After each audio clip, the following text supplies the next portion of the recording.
दर्शव कामानां हृदयस्सल्लोहं भवतस्तु वृणे वरम। हे भगवान, अगर आप मुझे वरदान वो मांगा देना ही चाहते हैं तो ये वरदान दीजिए कि मेरे हृदय में कोई भी चीज को, कोई भी कामना, इच्छा उत्पन्न ही न हो। और प्रहलाद ने कहा विमुच्यन्ति यदा कामान् मानवो मनसि स्थितान् तर्हेव पुंडरीकाक्ष भगवत्वाय कल्पते। कहा हे कमल नयन, जिस समय मनुष्य अपने मन में रहने वाली समस्त कामना का परित्याग कर देगा तो उस समय वो आपके भगवत स्वरूप को स्वतः ही प्राप्त कर लेगा। नमो भगवते तुभ्यं पुरुषाय महात्मने हरे अद्भुत सिंहाय ब्रह्मणे परमात्मने। हे भगवान, आपको नमस्कार है। आप सबके हृदय में विराजमान उदार शिरोमणि स्वयं परब्रह्म परमात्मा है। अद्भुत नरसिंह रूपधारी श्री हरि के चरणों में मैं बार बार प्रणाम करता हूँ।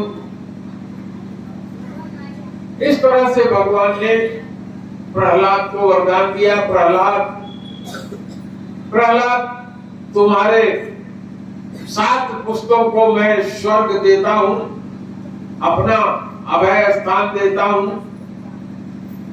और ये भी वरदान दिया कि तुम्हारे खानदान में अब कोई भी मेरे हाथों मारा नहीं जाएगा। प्रहलाद को कहा कि 71 मनवंतर तक तुम अक्षय राज्य करो और उसके बाद अपने पुत्र को राज्य दे करके चले जाना।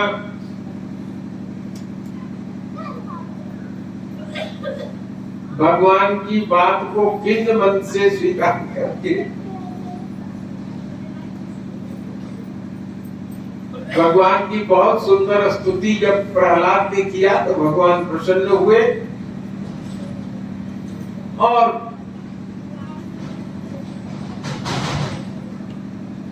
71 मनवंतर तक प्रहलाद ने बहुत ही सुंदर शासन किया।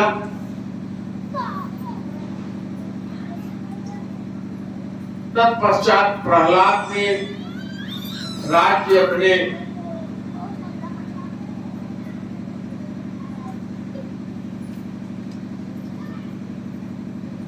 बेटे को सौंप दिया और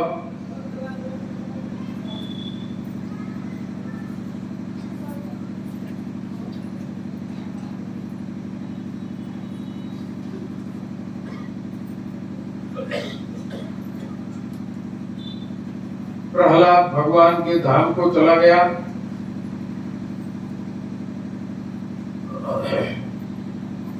इसी प्रहलाद के खानदान में आगे चल करके एक राजा बलि हुए। राजा बलि ने सारी त्रिलोकी को अपने वश में अधीन में कर लिया था।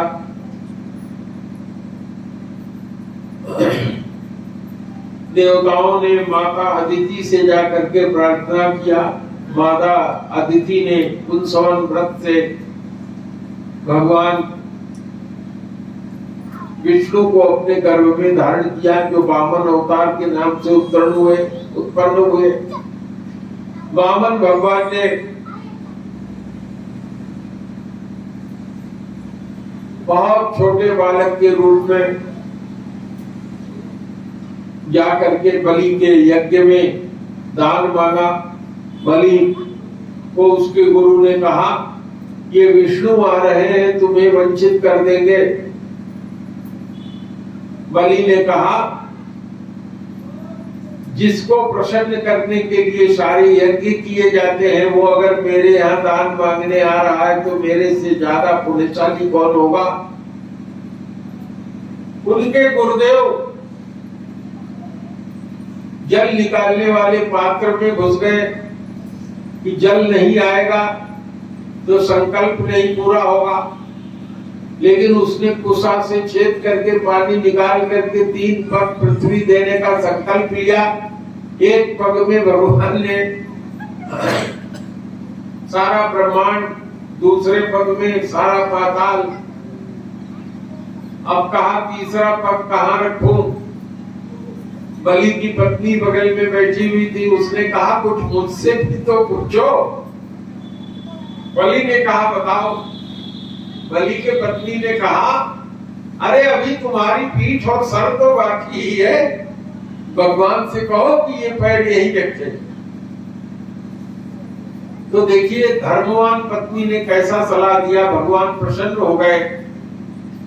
बलि ने कहा कि हे प्रभु, आप चाहते तो एक ही पग में सारा ब्रह्मांड आकाश पाताल सब नाप सकते थे, लेकिन ये तो आपकी कृपा है, आपने जो तीसरा पग हमारे पीठ पे रखा। भगवान प्रसन्न हुए, कहा मांगो। उसने कहा आपके इसी स्वरूप का, चतुर्भुज रूप में भगवान उस समय हो गए थे, आपके इसी स्वरूप का मैं रोज दर्शन चाहता हूँ। भगवान ने कहा एवं। बलि को भगवान ने कहा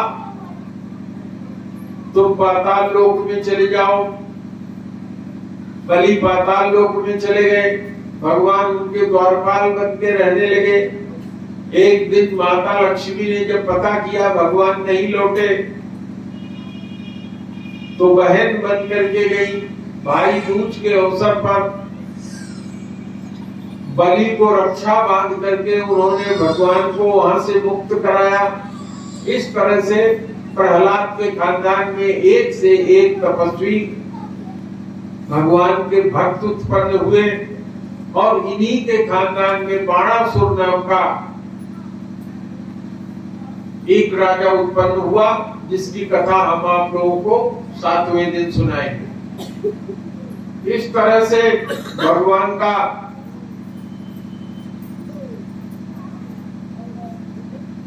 हरि अवतार हुआ। भगवान ने हरि अवतार लेकर के हाथी और बारह के बीच युद्ध को समाप्त किया, और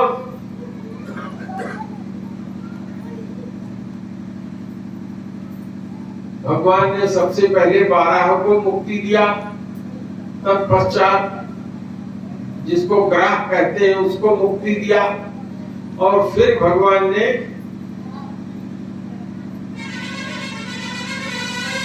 गज को मुक्ति दिया।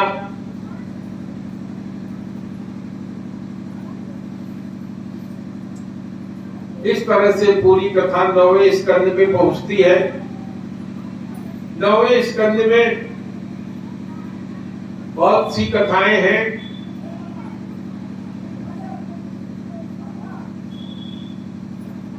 जिसमें से भगवान के भक्त की अम्बरीश की कथा सबसे विशेष है। अम्बरीश भगवान के परम भक्त थे, एकादशी का व्रत रखते थे और उसका पारण द्वादशी पर्यंत करते थे। आज एकादशी है, आप लोगों में से कई लोग व्रत होंगे, हाथ उठाइए कितने लोग हैं। बहुत सुंदर। जब द्वादशी का पारण उन्होंने किया, करना चाहा, सारे ब्राह्मणों को, आमंत्रित लोगों को भोजन करा करके स्वयं भोजन के लिए तैयार हुए। उसी समय दुर्वासा ऋषि उपस्थित हो गए अपने 10,000 शिष्यों के साथ, और उन्होंने कहा रुको राजन। उन्होंने बड़ा स्वागत किया अम्बरीश जी ने। मैं अभी यमुना जी से स्नान करके आता हूँ, उनके आने में देर होने लगी। इस तरह से अपने पुरोहित से पूछ करके उन्होंने अपने द्वादशी के व्रत का पारण जल पी करके किया, जिससे अत्यधिक नाराज होकर के कृत्या उत्पन्न किया दुर्वासा जी ने। भगवान के चक्र ने उस कृत्या को खंड खंड कर दिया। दुर्वासा के पीछे पीछे भगवान का चक्र दौड़ता रहा। भगवान के शरण में भाग करके दुर्वासा जी गए। भगवान ने कहा कि हे दुर्वासा, तुमने जिसका पाप किया है उसी के शरण में जाओगे तो तुम्हें मुक्ति मिलेगी। भाग करके अम्बरीश के यहाँ गए। अम्बरीश जी ने उनको फिर से उनकी पूजा किया और चक्र, भगवान का जो चक्र पीछे पड़ा हुआ था, उसकी उपासना करके उन्होंने कहा कि हे प्रभु, आप, मैं अनुरोध करता हूं कि आप शांत हो जाएं और दुर्वासा जी को छोड़ दें। उनके निवेदन पर दुर्वासा जी को छोड़ दिया चक्र ने। इस तरह से कथा। भगवान ने कहा कि मैं रंच मात्र भी स्वतंत्र नहीं हूं, मैं अपने अहम भक्त पराधीन, मैं भक्तों के बस में हूं। भक्त जो चाहते हैं वही मैं करता हूं। अगर कोई मेरा अहित कर दे तो मैं उसको छोड़ देता हूं, लेकिन जो मेरे भक्तों का अपमान करता है या मेरे भक्तों का कोई बुरा करना चाहता है तो मैं उसे नहीं छोड़ता। यह सिद्धांत भगवान ने बताया। इस तरह से कथा आगे प्रवेश करती है। सुखदेव जी ने भगवान राम के चरित्र का वर्णन एक ही श्लोक में किया और उन्होंने कहा कि भगवान ने राम के रूप में अवतार लेकर के महान पापी राक्षस रावण का वध किया।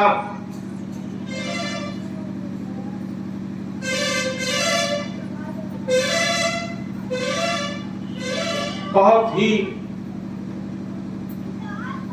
छोटे रूप में भगवान राम के जीवनचर्या बताया।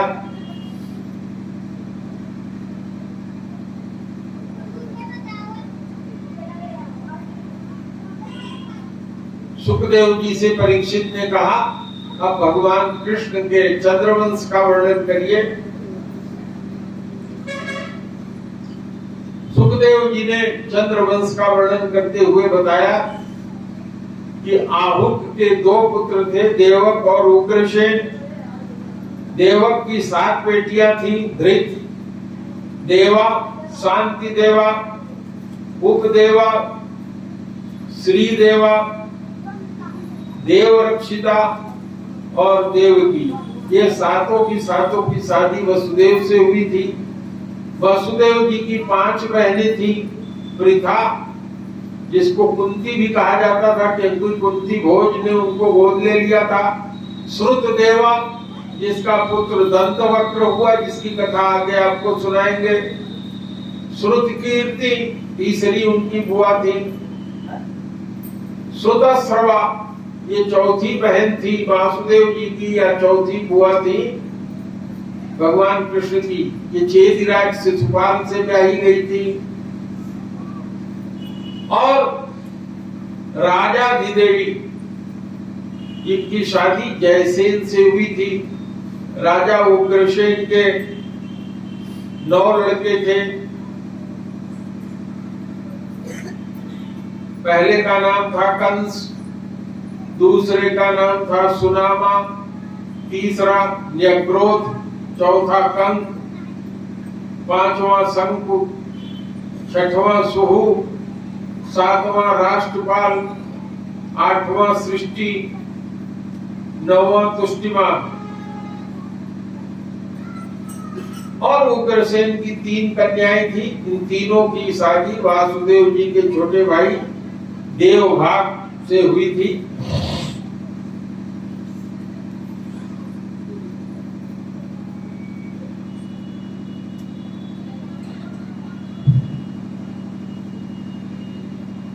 वसुदेव जी की शादी देवकी से हुई।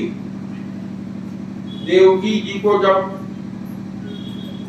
सोने के रथ में बैठा करके लेकर कंस जा रहा था, आप लोग भगवान के जन्म की तैयारी कर लीजिए, बहुत 60 में मैं बता दूंगा।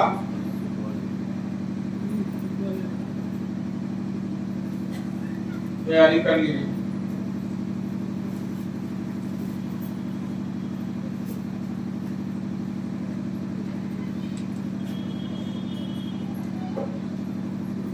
परीक्षित जी ने भगवान सुखदेव जी से कहा, कथितो वंश विस्तारो भवता सोम सूर्ययो राज्ञां चो भयं वस्यानां चरितं परमाद्भुतम्। कहा कि हे गुरुदेव, आपने चंद्रवंश और सूर्यवंश का विस्तार से वर्णन कर दिया। भगवान के परम प्रेमी मुनिवर, आपने यदुवंश का भी वर्णन किया। अब कृपा करके उसी वंश में अपने अंश से जो बलराम जी अवतीर्ण हुए थे, तो भगवान के उस परम चरित्र, परम पूर्ण चरित्र को हमें सुनाइए। निमित्त पैरु गीयमाना भवो सदाक्षोत्र मनोविरामात् कह उत्तम श्लोक गुणानुवादात् पुमान् विरज्येत विना पशुघ्नात्। कहा कि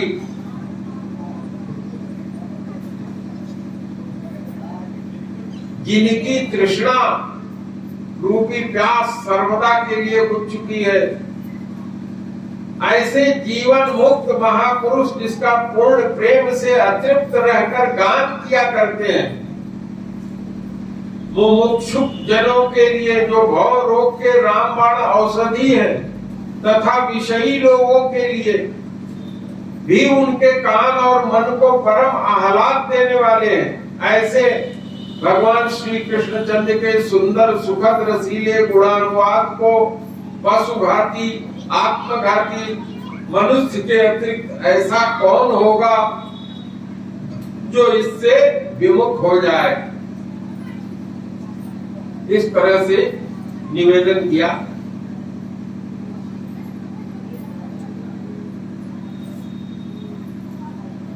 श्री सुखदेव जी ने कहा, सम्यक व्यवस्थिता बुद्धिस्तो राजर्षि सत्तमः वासुदेव कथायां ते यज्जाता नेष्ट कीरति।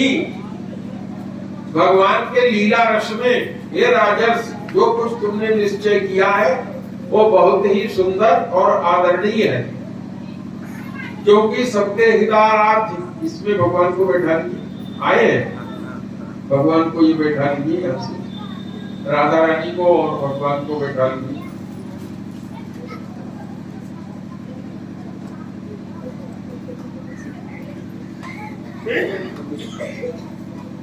अच्छा, इसी में बैठा लीजिए।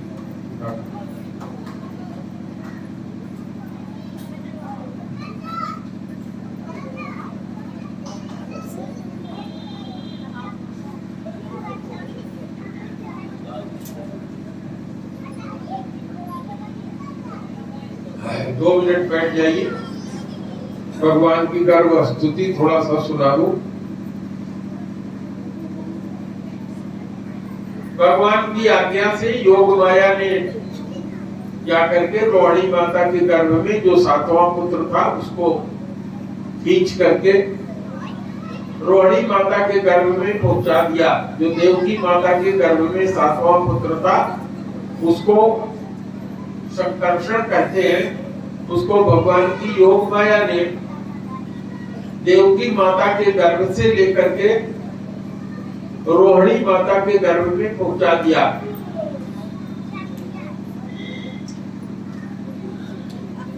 और 8वें संतान के रूप में भगवान स्वयं आए।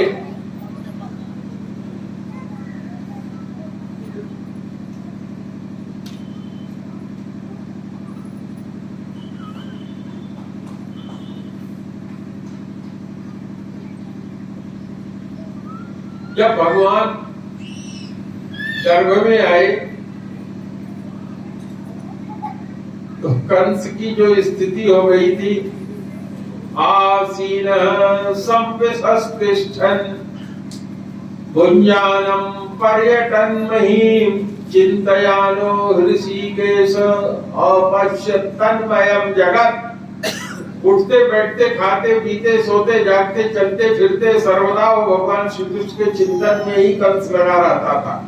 जहाँ भी उसकी आंख पड़ती थी, जहाँ कुछ भी उसको खटका होता था, वहाँ उसको भगवान श्री कृष्ण ही दिखाई पड़ते थे। इस प्रकार उसको सारा जगत कृष्णमय ही दिखाई देने लगा। परीक्षित, भगवान शंकर और ब्रह्मा जी भी कंस के उस कैद खाने में आए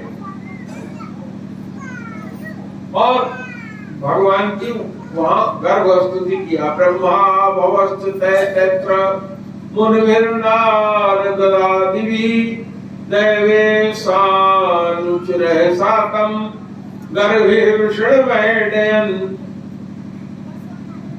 भगवान की उपासना करते हुए कहा, सत्यव्रतम सत्यपरम त्रिसत्यम सत्यस्य योनि निहतम च सत्ये सत्यस्य सत्यमृत सत्य नेत्रम सत्यात्मकं त्वां शरणं प्रपन्नो एकायनो असो द्विफलस्त्रिमूलश्चतुरसः पञ्चविधा घटात्मा सप्तत्वकश्चक्विटपो नवाक्षो दक्षक्षदीदुर्भो द्विखगो ह्यादेक्षः। इस तरह से बहुत सुंदर उपासना करके जब भगवान की उपासना किया और ब्रह्मा जी इत्यादि वहां से चले गए, तो हे परीक्षित, अब समस्त शुभ गुणों से युक्त बहुत सुहावना समय आ गया भगवान के जन्म का। उस समय रोहिणी नक्षत्र था। आकाश में सभी नक्षत्र ग्रह और तारे सौम्य हो रहे थे। दिशाएं प्रच्छन्न थी। निर्मल आकाश में तारे जगमगा रहे थे। पृथ्वी के बड़े बड़े नगर, छोटे छोटे गांव और बस्तियां सब मंगलमय हो रही थी। ऐसे ही समय में भगवान ने पहले चतुर्भुज रूप में अवतार लिया। वसुदेव जी ने उनकी उपासना की, फिर देवकी माता ने उनकी उपासना की। मेरा मुख और जिह्वा इतने समय तक कथा कहते कहते बिल्कुल शुष्क हो गया है, जिसके कारण अब पंडित जी से मैं कहूंगा कि भगवान को उसमें ले लीजिए और आरती भगवान की शुरू करिए। पंडित जी महाराज भगवान का जन्म कराइए और भगवान की आरती करिए। पंडित जी कहाँ है? पंडित जी जो आए हैं अयोध्या से, पंडित जी आइए। आप भगवान की आरती जो होती है वो गाइए। और हमारे पंडित जी कहाँ है? आप आइए, उठा लीजिए इसमें। इनको माइक दे दीजिए दादा, माइक दे दीजिए। पंडित जी गाएंगे और पुजारी जी आप भगवान को इसमें ले लीजिए जैसे किया जाता है। आरती गाइए, भगवान का जन्म कराइए। हाँ हाँ,